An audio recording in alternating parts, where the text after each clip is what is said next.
Hey, Nick, what's wrong? Buddy, what's wrong? Talk to me. It's so expensive. What's so expensive? The LS swap, you don't get it. It costs so much. Oh, it can't be that bad. No, you don't get it. Look. Oh. Well, hey, at least you have a cool car to show for it, right? Oh. Well, hey, let me cheer you up. How about this? Let's make it look like a real car, right? Put some panels on it, fender, hood, bumpers. That way you don't feel so bad about being so financially ruined by this car. Yeah, I guess it would help. Yeah? That make you feel better? Okay, come on, let's go do it. Oh, okay. Well, as you can see, poor Nick is pretty upset at how expensive this LS swap has been. Not to mention, look at what he has to show for it. My name is Nick. That is unfortunately me portraying myself here watching Olsen Auto. And if you'll notice, 2 videos ago, I actually made a whole sort of miniature documentary video talking about LS swaps, if the budgets are realistic, and what you can get based on how many dollars you have saved up. Now, unfortunately, I spent more than I had saved up, but that's a problem between me and the creditors. This video is actually gonna be making myself feel a little bit better about all the money that I've dumped into this car. Now, if you're new to the channel, this is my 1979 Pontiac Firebird. I've been building it with you guys here on YouTube for the better part of 3 or 4 years now. Technically, I got the car when I was 14. I originally put a small block Chevy and a 4L80E in it, ran a Holly Sniper. It was pretty cool. I got bored of it after like less than a year. And so, unfortunately, I have bad influences in my life, and they said, Nick, go LS. It's cheap, easy power. Well, you saw the calculator at the beginning of the screen, and that is only just to get us where we're at now. I have a bunch of fenders. They're actually sitting right outside my garage window right here. So I want to put those on the car. I want to put my radiator support, the hood, the bumper, the lights. I want to make it look like a car again. This thing hasn't looked like a car in forever, and it is irking me to no end. It barely resembles a car. For the better part of the last year, it was just a shell with nothing. At least now it has the frame. But in today's video, we're gonna go ahead, we're gonna cut a hole in the floor for the shifter. We're gonna mount the transmission cross member, but then we're also gonna try and throw the fenders, big 4-inch cowl hood, the bumper and lights, throw the core support on. I want to make it look like a car by the end of this video. We might even push it outside and give it a nice detail. So I think this is going to be a great one, guys. We're going to make this thing look like a car again. Let's jump right into it. Step number 1. I put a transmission in this car. It is not bolted in. It is just sitting on the cross member. So we need 4 bolts to hold in the cross member, and I think there's 3 that hold the actual transmission to the cross member through the transmission mount. Let's get to work. If you remember earlier this month, I uploaded a video on the Fox body, and I picked up this tool here from Harbor Freight. It is their plasma cutter. I'm sure it says it somewhere right there. So I picked up the 20 amp plasma cutter, and that's what we're gonna be using to cut the hole in the floor of the Firebird for the shifter. So I honestly don't know where it needs to go in there, but the first step I wanna do is I wanna get under this car. So let's do that.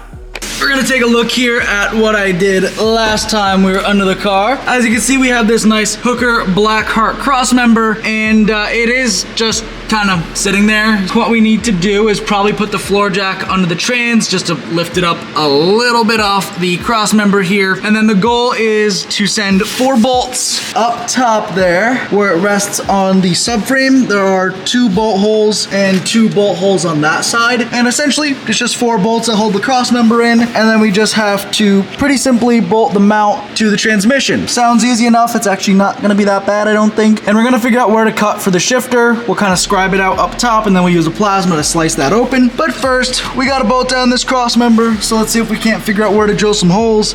Get 4 bolts in this thing. Okay, so in order to get the transmission high enough to actually get the mount to fit, I actually have to cut the hole first. So I marked like a pilot hole with a drill bit, and then I measured out how far back the shifter needs to be. It's actually gonna line up pretty well with where the old shifter was. You can see the mounts I made there and there. We're going to clean it off so the plasma cutter can actually cut through the metal nice. I'm trying to make this look as good as possible. Probably gonna trim off that bracket and that bracket while I'm in there. Let's make it happen.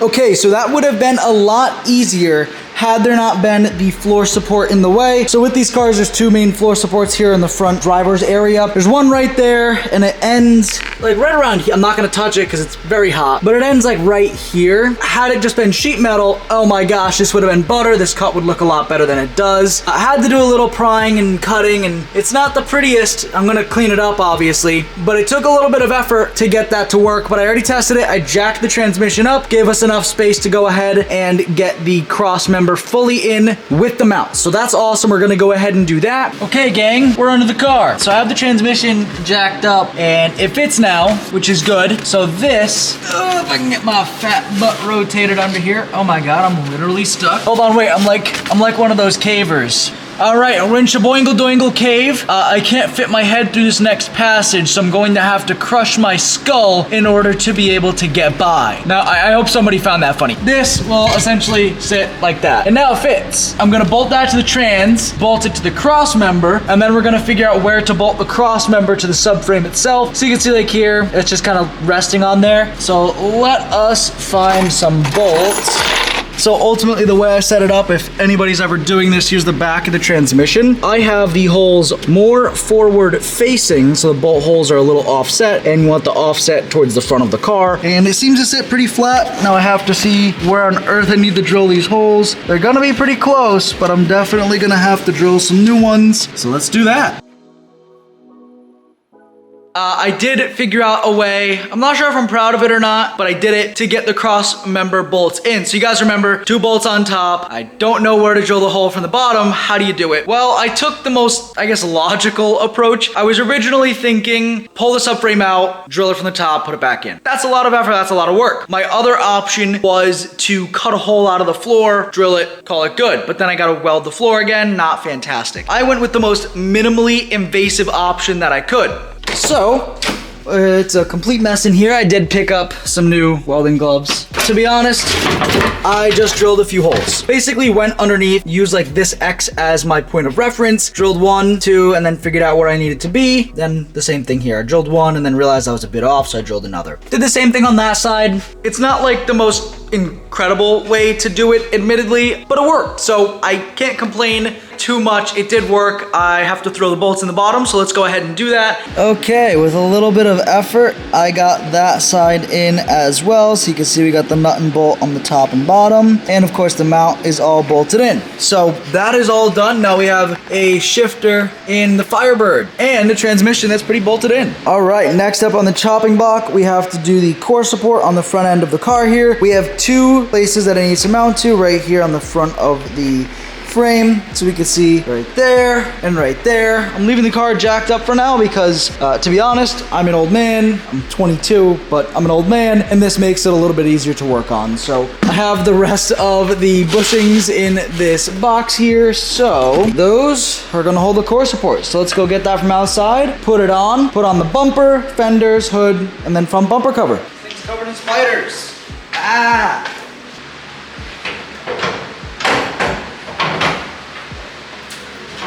Look at that, it's almost like I've done this before. So interestingly, they gave me nylock nuts for this portion, and I don't know why, but I'll take it. All right, so it is obviously loose because this all needs to be adjusted. As we can see, it is roughly in place, and that's kind of the idea. Let's see, we'll do this reasonably. We'll put the fenders on, and that way we know roughly how far forward or back, so we can line it up with the door panel pretty well. And then we can tighten that up, put the bumper on, and then the bumper cover and the hood. Yeah, let's go get the fenders. I think they're right outside there. Put them on the car. These things are massive. Who's this pretty lady? Who are you?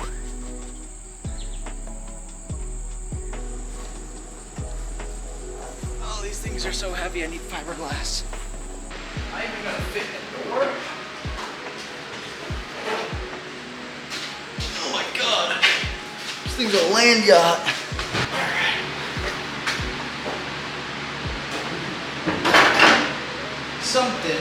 Something like that.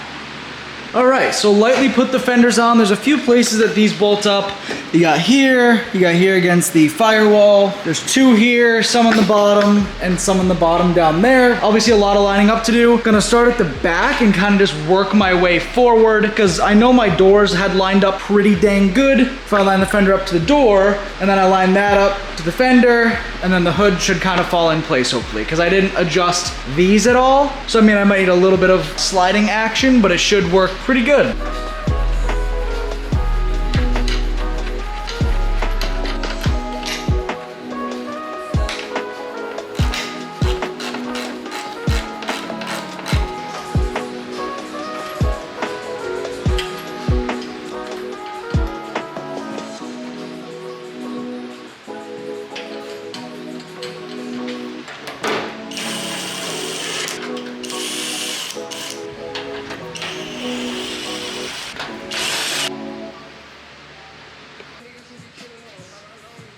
All right, got the hood and the fenders loosely on. I'm not gonna film this. The next part of this video, at least for me, is gonna suck, because I have to spend the next 3 or 4 hours aligning body panels. I'll let you know when I'm done.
Well, that about does it. That was a lot more work, and obviously I got a haircut, so that was several weeks of filming, but the Firebird at least looks like a car again. Now this is going to hopefully be the start of the end of the LS swap. I started this swap about a year ago when I was unfortunately convinced by a bad influence to throw a 6-liter in the car. I wanted more displacement, I wanted more power, and I wanted more RPMs. I think this is gonna be a pretty solid way to achieve all of the above. The problem is I haven't been able to drive the car for the last year. This is kind of that little bit of motivation.